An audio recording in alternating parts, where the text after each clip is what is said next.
जाति विशेष के आंकड़ों को बढ़ाकर दिखाया गया है और बिहार की ऐसे ही कई अन्य ऐसी छोटी जातियां हैं जिनके आंकड़ों को कम कर दिखाकर राजनीतिक लाभ उठाने का प्रयास किया गया। पासवान जाति की ही अगर आप बात करें, इसकी आबादी को कमतर कर दिखाने का प्रयास राजनीतिक लाभ लेने की दृष्टि से ही किया गया है। दोबारा से ये जातीय जनगणना होनी चाहिए क्योंकि इसमें पहली बात तो पारदर्शिता नहीं बरती गई।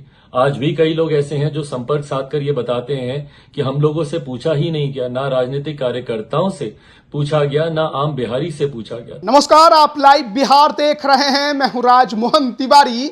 बिहार में जातीय गणना के आंकड़े सार्वजनिक होने के बाद एक तरफ जहां ये पूरा मामला सुप्रीम कोर्ट पहुंच गया है, तो वहीं दूसरी तरफ बिहार की सियासत में कई समाज के नेताओं ने इस पर सवालिया निशान खड़ा किया है। आपको बताएं कि आरजेडी और जेडीयू अपना पीठ थपथपा रही है, तो वहीं दूसरी तरफ लोजपा रामविलास के राष्ट्रीय अध्यक्ष चिराग पासवान काफी ज्यादा बौखलाए और गुस्साए नजर आ रहे हैं। उन्होंने तो साफ तौर पर कह दिया है कि राजनीतिक लाभ लेने के लिए कहीं एक वर्ग को काफी ज्यादा अधिक दिखाया गया, तो वहीं दूसरे वर्ग को कमतर करके आंकने की कोशिश की गई है और उन्होंने पूरे जातीय गणना पर ही सवाल उठाया है और यह भी कहा है कि एक बार फिर से पुनः दोबारा जातीय गणना करने की जरूरत है क्योंकि जो पहले कराया गया उसमें बिल्कुल भी पारदर्शिता नहीं है। पासवान समाज को भी कम करके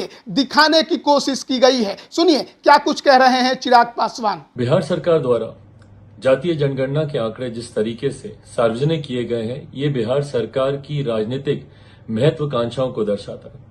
इसमें जिस तरीके से जाति विशेष के आंकड़ों को बढ़ाकर दिखाया गया है और बिहार की ऐसे ही कई अन्य ऐसी छोटी जातियां हैं जिनके आंकड़ों को कम कर दिखाकर राजनीतिक लाभ उठाने का प्रयास किया गया।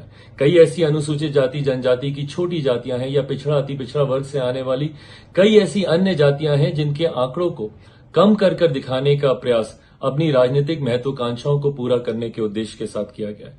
पासवान जाति की ही अगर आप बात करें, इसकी आबादी को कमतर कर दिखाने का प्रयास राजनीतिक लाभ लेने की दृष्टि से ही किया गया है। लोक जनशक्ति पार्टी रामविलास पूरी तरीके से बिहार सरकार के द्वारा कराए गए इस जातीय जनगणना को नकारती है और हम लोग मानते हैं कि अभी भी दोबारा से ये जातीय जनगणना होनी चाहिए क्योंकि इसमें पहली बात तो पारदर्शिता नहीं बरती गई।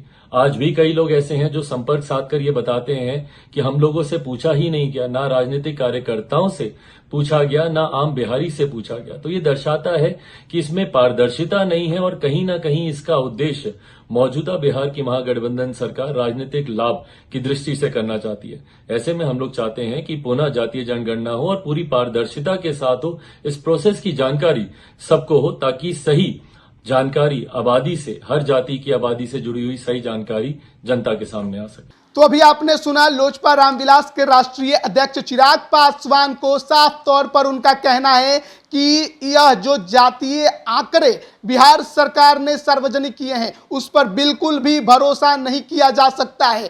एक खास वर्ग को आगे बढ़ाकर दिखाने की कोशिश की गई है, अधिक संख्या उनकी दिखाई गई है। वहीं दूसरी तरफ कई जातियां हैं जिनके आंकड़ों में छेड़छाड़ किया गया है, उन्हें कमतर करके पेश करने की कोशिश की गई है ताकि राजनीतिक लाभ लिया जा सके। दोबारा से जातीय गणना कराने की मांग चिराग पासवान कर रहे हैं। पासवान समुदाय के भी आंकड़ों को कम किया गया है, यह भी उन्होंने दावा किया है। तो देखिए बिहार के अंदर राजनीति जो है अब जात पर एक बार फिर से पूरी तरह से उबाल मार रही है क्योंकि एक तरफ जातीय आंकड़ों को सार्वजनिक किया गया, तो वहीं दूसरी तरफ कई समाज के नेता हैं जो लगातार ये कह रहे हैं कि आंकड़ों के साथ छेड़छाड़ किया गया है, तो पारदर्शिता नहीं बरती गई जातीय गणना में। ये तमाम बात चिराग पासवान कर रहे हैं और पुनः दोबारा से जातीय गणना सरकार कराए, इसकी भी वो मांग कर रहे हैं। बने रहिए लाइव बिहार के साथ। आप सभी का बहुत बहुत धन्यवाद। लाइव बिहार